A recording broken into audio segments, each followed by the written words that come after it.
The temperature in the capital of Thailand is in the low to mid 90s this time of year, so a tradition taking place there to ring in the traditional Thai New Year is a welcome one for people looking to cool off.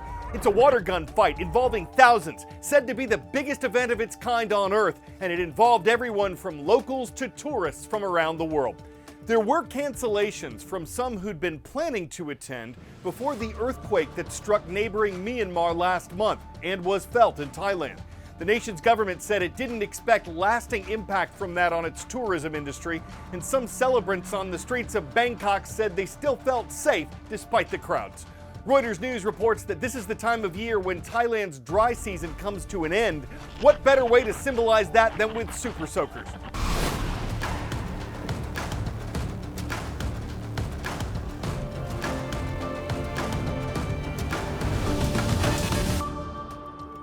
Always thankful to have you watching the world from A to Z. My name is Carl Azuz, and our next subject today centers on animal testing, giving drugs to rats and dogs, for instance, to help determine whether the chemicals are safe for humans.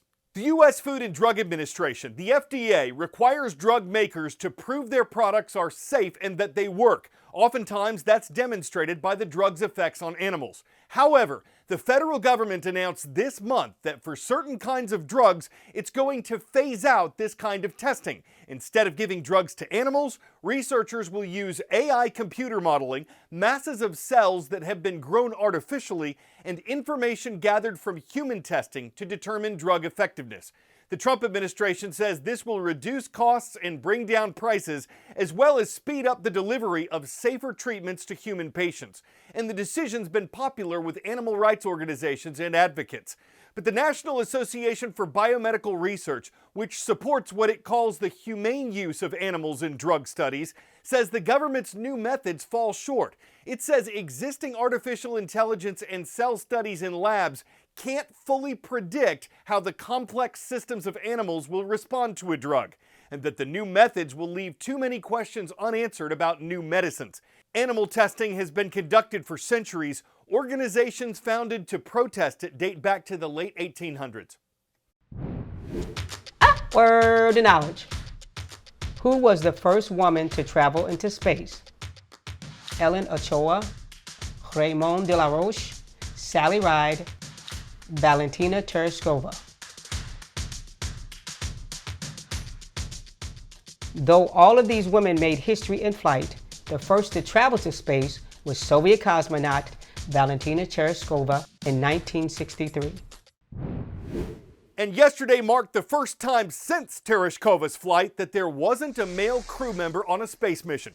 The travelers on the 10-minute trip included a pop star, 2 scientists, 2 journalists, and a movie producer. They were on a capsule made by Blue Origin, a private company that's received several $1 billion from NASA. For perspective, some thoughts from another civilian space traveler who went up in 2021.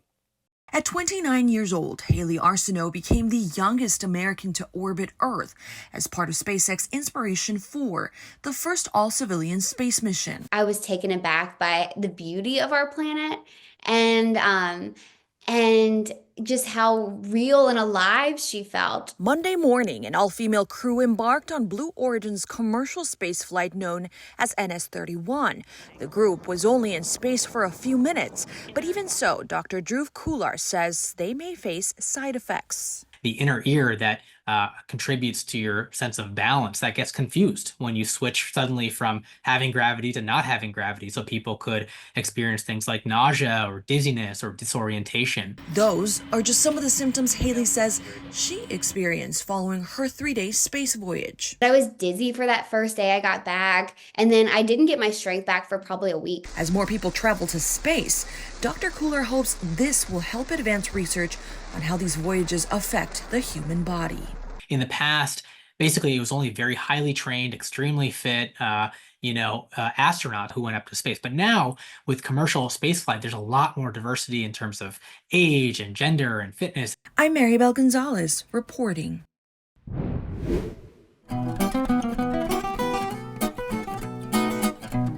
On this date in world history. It was was in the early hours of April 15, 1912, that the British passenger ship RMS Titanic sank in the North Atlantic. It had been carrying more than 2,200 people on its maiden voyage, but only around 710 survived the shipwreck. On this date in 1947, Jackie Robinson became the first African American to appear in a Major League Baseball game. He started at first base for the Brooklyn Dodgers, and in the years that followed, Robinson became a Major League MVP and helped the Dodgers win a World Series. It was on April 15, 2013 that tragedy struck the Boston Marathon. 2 terrorist bombs exploded near the finish line, killing 3 people and injuring hundreds of others. It was the largest terrorist attack on U.S. soil since the September 11th attacks of 2001. And it was on this date in 2019 that a fire broke out at the French Cathedral of Notre Dame. The structure, which dates back to the Middle Ages, was extensively damaged, but there were no serious injuries and many of its priceless artifacts were rescued. Notre Dame has since been rebuilt, and while authorities have said the fire was accidental, they haven't released an exact cause. What day is it? April 15th is tax day. It's the traditional deadline for when Americans have to submit their tax documents and tax payments to the federal government. Taxes pay for public goods and services, like roads, public parks, police officers, firefighters, and the military. They also pay for federal programs like Medicare and Social Security. Taxes fall into 3 categories: taxes on what you earn, what you buy, and what you own. This is the time of year when you pay taxes on what you earn. Income tax. All Americans who earn above a certain amount of money have to pay a federal income tax, and many states also have income tax. Federal income taxes follow a progressive model, meaning that the more money you make, the higher percentage you'll pay in taxes. Taxes have been around for a long time, and governments have introduced some pretty ridiculous taxes over the centuries. In 1712, the British began taxing printed wallpaper. So people started hanging plain wallpaper and painting designs on it afterward. And in Russia, Peter the Great taxed beards. He wanted his citizens to look more like the clean-shaven men of Western Europe. Even today, many people don't trust that the government is handling our money well. And unlike those monarchies, Americans get a say in how much tax we pay by voting for the people who make tax laws. But that doesn't mean that we get to opt out. There's a town in western Colorado named Colburn, and it's there that the Cowboys ride at Plateau Valley School. Hello to everyone watching in the Centennial State. Great to see you. Not too far from there is the battle-born state of Nevada. That's where the Cougars roam at Coronado High School. Mr. Johnson's class is watching from Henderson. And we'll wrap up today's World of Viewers in the Bayou State. Miss Lana Deer's class is at Central Middle School, home of the Mustangs in Gonzales, Louisiana.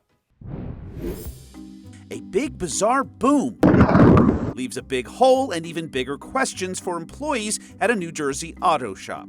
According to WPVI, owner Sebastian Leonardo says he arrived at his shop in Magnolia to find a large gaping hole in the roof and debris scattered everywhere, but seemingly no clear culprit for the surreal scene. That's when I went to my cameras and I found all the videos. Surveillance from in and outside the shop captured the sights and sounds of what seems like a clear collision from above. You eventually see like a giant fireball come through the ceiling and then everything come flying down the roof with it. Along with the ripped roof, Leonardo says there were signs of a big impact inside. A sizable dent in a thick steel gauge box. But what was it? A maverick meteor? A downed drone? Employees were left to clean up the mess and search for answers, as well as the as yet unidentified flying object, interstellar or otherwise, that blasted the business.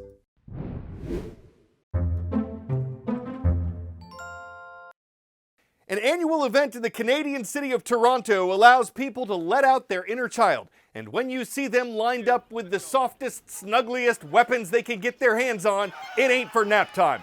The city's pillow fight's been going on for 4 years now. It started after the lockdowns of COVID to help people get out and have fun in person again. Feathers aren't allowed.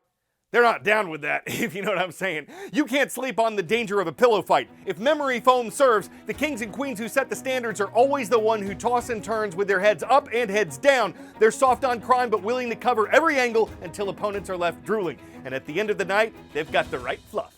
I'm Carl Azuz, hoping you stayed awake for the world from A to Z. You mean the world to me.